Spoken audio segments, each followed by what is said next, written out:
right, welcome to the fourth and final game of the evening, Night Swap 2.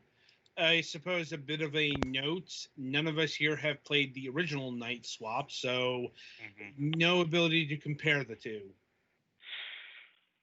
But anyway, Night Swap 2 is, well, kind of what it says. That is to say, it's a chess-based puzzle game. And if this seems a bit familiar, since we just reviewed one of those, that's not a coincidence. This game comes to us from the same team of Minimal Games and Cubite Interactive. Although Cubite just handled the console ports. Anyway, yeah, so the Nintendo Switch version was given to us. So, Galax, you played the majority of this. Well, Yeah. I played more of it than you guys did. I only got to about level you were fine, Petty. You just had to take the red one all the way around. Oh. So, in chess, a knight can move 2 spaces in one direction and then 1 space at a 90-degree angle to that last one. And it can jump over other pieces in the way. I think there's some debate about whether it's 2 and 1 or like 1 and then 1 diagonal or something, but regardless, the end result is you end up 2 spaces in one direction and 1 space in another, so that in a perfectly open chessboard it's in the middle of, a knight has 8 ways to go, and unlike the other pieces, it can jump over the things in between. As far as that goes, this game is faithful to chess. And in fact, the fact that you can jump over spaces that aren't even there is quite relevant, because the spaces, the boards here are very small and not very chess-like at all. They are full of holes and narrow lines and stuff. You have 1 or 2 knights of each color, and each one starts in a square that is marked with the opposite color around it, and the goal is to get all of the knights into the squares, the opposite positions of the starting positions of the opposite color knights. There's no capturing, which is arguably a break from chess, but if you took the pieces, then you wouldn't have enough pieces to complete the puzzle, so I'll accept it. Also, as you progress, you come across further other gimmicks, such as spaces that can only be landed on once. So when you move a knight onto it, and then when you move a knight off of it, the square disappears. Or portals that when you land on a square, it warps you to the other matching square of the same color, with the hole of the same color.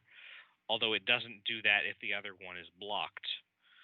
And paired knights, where either 2 knights of the same color or of opposite colors of whatever will have the top of their mains with a little neon stripey thing, and then when you move that, when you move one of the paired knights, the other one moves the same relative distance and direction if it can, and if not, it stays. So usually you have to force them into corners to get them to realign, because you need them to be 2 spaces apart to hit such and such target spaces or something. If you're fairly comfortable with how chess knights move and stuff, and you being able to visualize knight moves is very important for being basically not frustrated on a very basic level. If you're not good at visualizing knight moves and you don't know how to get a knight around a square, you'll get frustrated really early, but I guess you can learn that. Otherwise, the puzzles are creative. As far as I got up to, which is only 20 out of 100 levels, admittedly, they introduce new gimmicks and new combinations of gimmicks at a fairly comfortable rate. It doesn't seem like it's too fast or too slow, which is nice, because a lot of the times it's one or the other.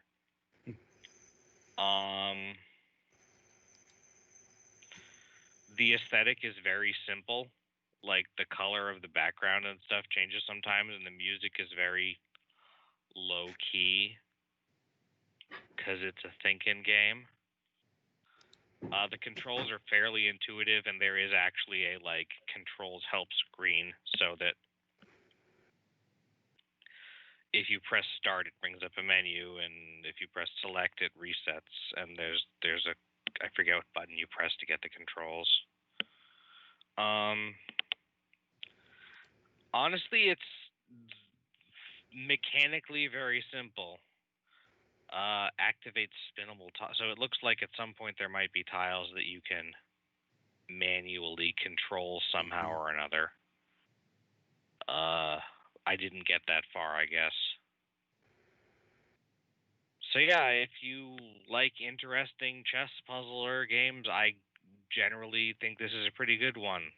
But I don't think there's a whole lot more I can say about it. Do you guys have any questions? No real questions. I mean, it is very limited, but it Put the knows red what it one wants. back, put the black one in the other black space. One of these days, we're going to launch a video series. Petty plays puzzle games while Gallix commentates. Sorry. Oh yeah, and this one you can rotate the board, which might help you with visualization. You can also turn grid lines on or off. Mm-hmm. Yeah. What does it look like with grid lines off? Off is normal. Oh, okay. So putting them on, it just lets you see where the rest of the board would be. Oh, and there's a color selector, I guess. Yeah, so like, say you need to go around an open space. Mm-hmm. Yeah. I mean, I think Hang the Kings was the better game. At least it had more going on, because this is just like if you want to deal with puzzles involving the knights, this is your game. Well, okay, but there is literally an entire school of chess puzzles that uses only knights. I know, but there are also and Hang the Kings, frankly, gave me a little bit of a headache because of how many chess rules it didn't follow. For example, in Hang the Kings, I don't believe the knights can actually do much jumping. Fair enough, I suppose. Well, I mean, it's because the objective of Hang the King is a bit different. Like you're supposed to get your piece into, like, into the yeah. Others. I guess this is a slightly more traditional chess puzzle game, really, than that one is. Yeah, I mean, yeah, it's not just knight puzzles. Like there are bishop puzzles, queen like this is like half the puzzles in the Seventh Guest, chess puzzles, including knight puzzles. Mm-hmm. Yeah, but the knight one is the one out of all of the chess pieces. The knight has, I think it's generally considered to be the most interesting movement, because it's not just straight horizontal and diagonal. It can jump over things. Like the whole Knight's Tour thing which is a puzzle where, starting from a certain space, you have to make a knight land on every space. I mean, you can do it on literally a normal chessboard, a normal 8x8 chessboard with a knight starting, I think, in almost any space, and have them land on every square in the chessboard without repeating. Fair enough.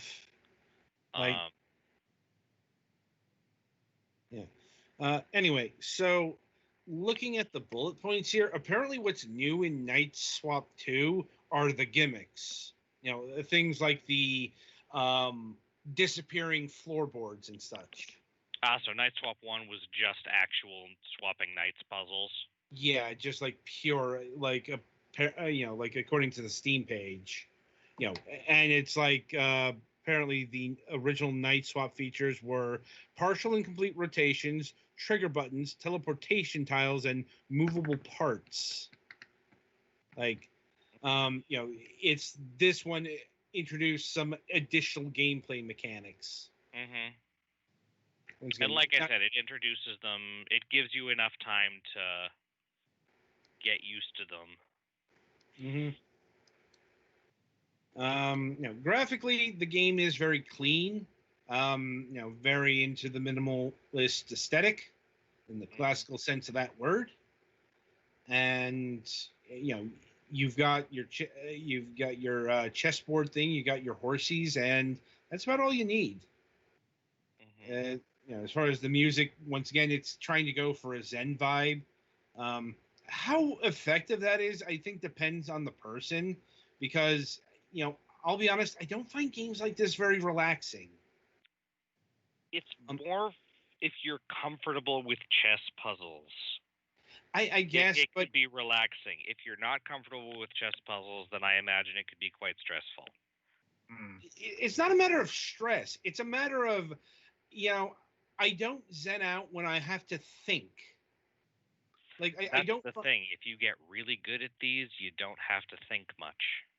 I suppose so.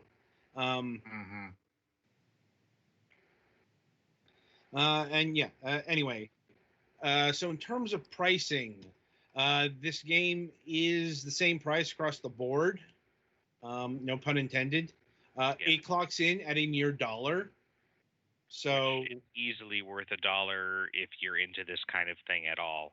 I mean, for the Steam version, it's got a bunch of bundles. Like there is the chess-inspired puzzle games bundle, and the Buy All Minimal Games bundle. I guess Minimal Games is the developer, I guess. Yeah. Well, Minimal Game is, they're the developer and the PC publisher. Cubites Interactive, they are the console publisher. Think Radalakia Games in this context, or East Asia Soft. In fact, I think we talked about these games when we interviewed them earlier in the season. So as far as the bundle recommendations go, these include a whole bunch of games that we haven't covered. We've only reviewed 2 of these. So we could not say about the other ones at this point, but as far as Night Swap 2, so one of the bundles includes Hang the Kings. Right. The chess-inspired puzzle games includes Hang the Kings and is 1, 2, 3, 4, 5, 6 $1 games and 1 $3 game for 20% off all of them. Although currently 3 of those games are also on sale. Right. And the Minimal one is